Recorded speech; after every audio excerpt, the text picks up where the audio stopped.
Okay. I'm not signing nothing. Okay. I've been through the system, buddy. I know how it works. I know you have. You're Jeff. not my friend. Yes, All you're you- trying to get is some stupid ass confession, and you're not gonna get one. On a seemingly regular evening in 2011, alarm bells began to sound itself in a local 7-Eleven. Reports of an armed robbery began flooding into the local police department. But upon arrival at the scene, the suspect was nowhere to be found. After expanding the search, that's when it's assumed police heard commotion in a house nearby, and without any other leads, they stormed in, discovering a known heroin addict sitting inside with a gun. Without any other evidence, they arrested the man and brought him to be interviewed. This so-called addict was Jeff Pearson, the man who committed the robbery. And the following goes down in history as one of the only times a man single-handedly beat the cops at their own game. All that while experiencing horrific heroin withdrawals. This is what happens when the suspect outsmarts the cop. The next 24 hours were captured on police cameras within the interview room, but conversely to most footage similar to this, it was originally uploaded to the suspect's own YouTube channel on the 25th of September 2011. This is the first sign of what makes Jeff a cult figure and a legend within the interrogation community. Jeff was held in police custody for almost an entire day, but all of the footage from the 3 interrogation sessions held barely 15 minutes. Given that robbery and arrest took place within the state of Georgia, the usual minimum sentence would be around 10 years imprisonment, ranging up to a maximum of life without parole. But it would transpire that Jeff wouldn't end up doing a minute of this time. And instead of serving multiple decades behind bars, he spent a day being served drinks and candy while delivering a masterclass in what to do while in police custody. The following footage shows us in stunning detail what methods the cops will try on you, and how to dodge them like an absolute pro. The footage starts with Jeff handcuffed in a small, windowless room dressed in prison scrubs. It's clear he's already been processed and spent some time in a cell, likely while the cops spent some time gathering the evidence and prepared to question him. Am I under arrest? For now. I'm under arrest? Yeah, I'll explain everything, but before I explain myself to you, before we talk to each other, I need to read your rights, okay? What am I under arrest for? Well, like I said, I need to read your rights first. Obviously, the charge is robbery, okay? Jeff immediately opens by asking if he's under arrest and on what grounds. From the first moment, it's evident that Jeff has done his research, as this is exactly what you should be doing in this situation. From here, there are 2 options.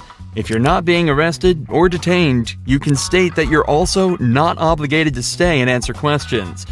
And you should be completely free to leave the interrogation. If you are being arrested, you can then immediately ask for a lawyer and stay silent until you're provided with one. These options give you the best chance of stopping the police in their tracks and allow you to create the best defense possible. What's amusing is that when you're being arrested in America, the officer is actually legally obligated to remind you of this. Take a listen to the Miranda warning that this detective reads out to Jeff. You have the right to remain silent. Anything you say can will be used against you in the court of law. You have the right to talk to the lawyer for advice before we question you. If you cannot afford to hire a lawyer and you want one, a lawyer will be provided for you. If you decide to answer questions now without a lawyer present, you'll still have the right to stop answering questions at any time. Does that make sense? You've probably heard these before, haven't you? These 3 points are incredibly important and are often overlooked by the average citizen due to the panic of being arrested in the first place. Alongside this, because of how much we hear these lines in media such as police shows and movies, most people completely glaze over it when they're being read these rights, and fail to take into account that they're actually being provided with useful information that allows you to stay safe and protected while in police custody. What this detective didn't mention, though, is that if you ask for a lawyer while under arrest, they are not allowed to continue questioning, and you have a complete, unquestionable right to refuse to answer any questions they may ask until you're provided with an attorney. The detective also ends the rights with a snide remark about Jeff's past, meant to subconsciously remind him that he is a previously convicted criminal. Do you understand your rights? Do you understand your rights, Jeff? Yes or no? You understand? We're getting paid more than you are, so we can sit here for a long time, man. I just need you to answer me yes or no. Do you understand your rights? Let's get through that question. Do you understand what I read you? Do you comprehend what I read you? Jeff has been explicitly told he has the right to remain silent, so that's exactly what he's deciding to do. Right here, the leading detective leans back in his chair. This was meant to show that he's unconcerned with Jeff's silence, and that he can stay there as long as necessary. But body language like this usually indicates some form of unrest. It's clear that the detective knows that this is gonna be a tricky few hours for them. If you got something that says you didn't do this robbery, this is your chance to talk to us. Okay, good cop. No, usually I'm the prick. You look like the prick. I am. If it's dominance we're talking about, Jeff just took everything the cops had and dumped it in that garbage can. I'm not asking if you want to talk to me at this point. I just want to know if you understand what I read to you. That's all my under arrest. Yes, you're under arrest. Get me back to the cell. I don't talk to you, motherfucker. Okay, fair enough. In this first round of interrogation, Jeff exhibited exactly the correct behavior given his current circumstances. He knows the cops have nothing on him. They wouldn't be there talking to him in the first place if they did, so he stays silent. And so it's off back to his cell he goes. But 2 hours later, he's brought back to the same room for round 2. You wanted a Coke? Yeah. You gonna be able to pop it open, or you need me to? I need methadone. You need methadone? Yeah, you guys can get me that methadone or what? I don't have any. Do you have a medication for it, or a prescription for it? Or? No. What do you need methadone for? Because I'm a fucking junkie and you guys, I can't get no methadone. I'm going to go through withdrawal here in a minute. A can of soda is all Jeff requested before he returned to the interrogation room. But he immediately mentions the withdrawals that he's likely already starting to feel. However, methadone, the drug Jeff asked for at the start of this conversation, can be used to significantly reduce the effects of the withdrawal. It can even reduce the cravings he's also probably been experiencing for the entire time he's been in police custody. How long you been using heroin? Long time, buddy. 10 years? 15 years? I hardly been alive that long. What are you trying to talk to me about here? Talk to you about what happened last night. Look, here's the deal. Either you're in a bad set of circumstances, or you went and committed an armed robbery last night. Yeah, Right? I'm in a shitty, wrong place at the wrong time, obviously. I didn't commit no fucking armed robbery. All right, then let's talk about this. Let's I not don't keep up I the don't act. talk to the police, man. Jeff is clearly through with the personal talk and wants to get back to the matter at hand. In his eyes, he's been arrested for something he didn't do and wants to get out of there as quickly as possible. Okay. I've been through the system, buddy. I know how I know it you works. have. I know you have, You're Jeff. not my friend. I'm not your friend. You're trying to fucking get me. Or you're No, trying I'm not trying to get all you. you're trying to get is some fucking stupid ass fucking confession, and you're not gonna get one. Jeff, I'm not going to get a confession out of you for nothing. Exactly, because I And didn't I'm do not nothing. trying to get a confession out of you. Okay, I'm gonna tell you, I didn't commit no armed robbery, and y'all ain't got no fucking evidence saying I did. Let me go. All you did is find me sitting in my buddy's house because my fucking buddy's dog's going ape shit. I go outside, there are cops everywhere, and they spotlight me. They say, "Come here." I say, "What's up?" They search me. They ain't find Hang on. nothing. What's Let up? me read this. No, Yes. because I'm not gonna sign it. You don't have to sign it. But let me read it for you. Okay? I'm not signing nothing. You don't have to sign it. The irony of this cop saying he's not trying to get Jeff while he has him handcuffed in an interrogation room questioning him is very amusing. But even through all this, every part of what Jeff said here is so perfect it almost sounds rehearsed. It's an incredible display of personal legal defense, and is even more impressive when you layer it with the fact that Jeff is almost definitely starting to experience withdrawals. I also want to highlight the point Jeff made about how cops are simply trying to force a confession out of him. One of the main techniques used in these interrogations is the Reed technique, developed by a former cop and psychologist in the 1960s after he extracted a confession from a man accused of murdering his own wife. The technique consists of 9 steps, beginning with a polite discussion about why the suspect is being accused of the crime, followed by using certain body language and actions within the interrogation as a display of guilt. The method ends with offering the suspect 2 alternative statements they can agree with, one of which is slightly more acceptable than the other, but whichever is chosen admits guilt and is counted as a confession.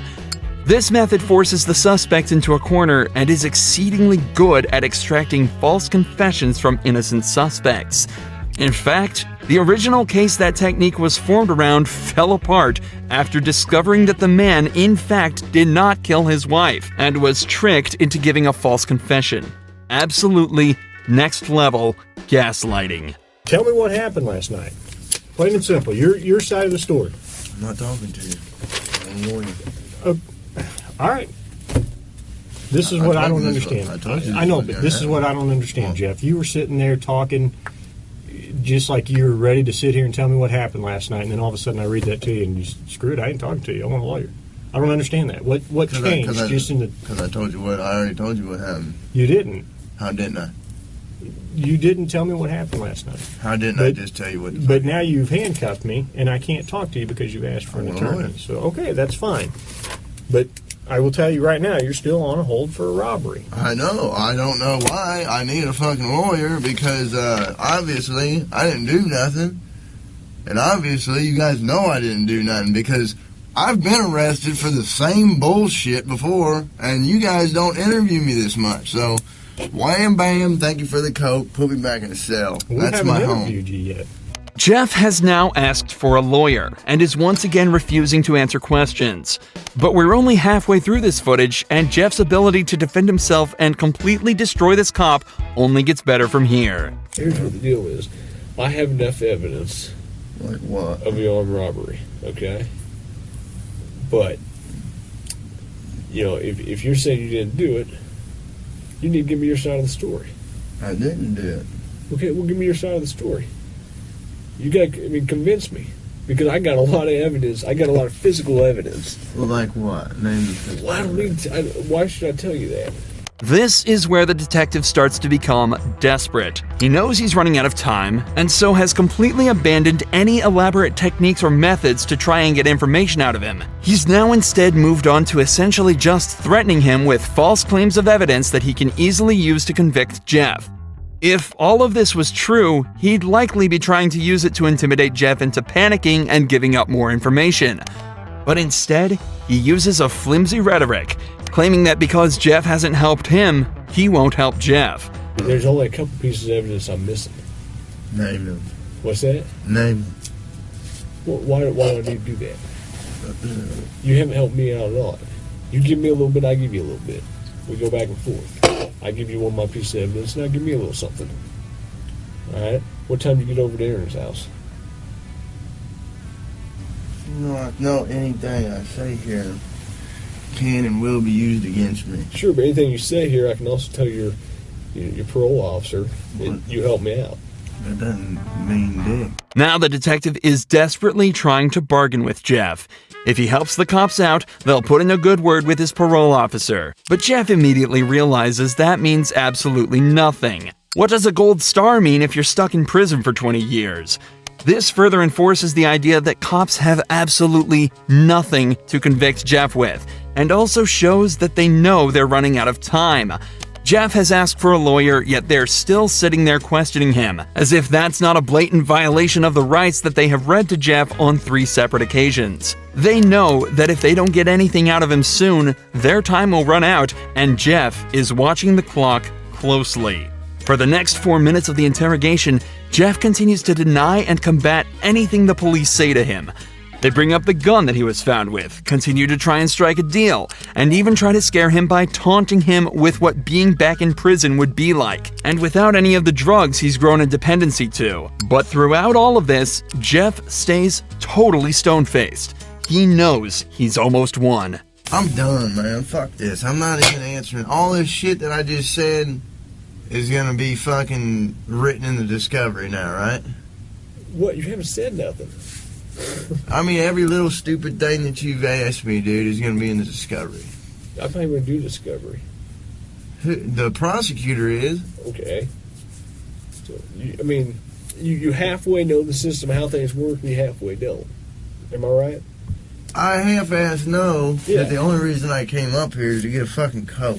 Okay. And I got it. But now I want a Butterfinger. But that's not going to happen for a while. What, the Butterfinger? Yeah. Why not?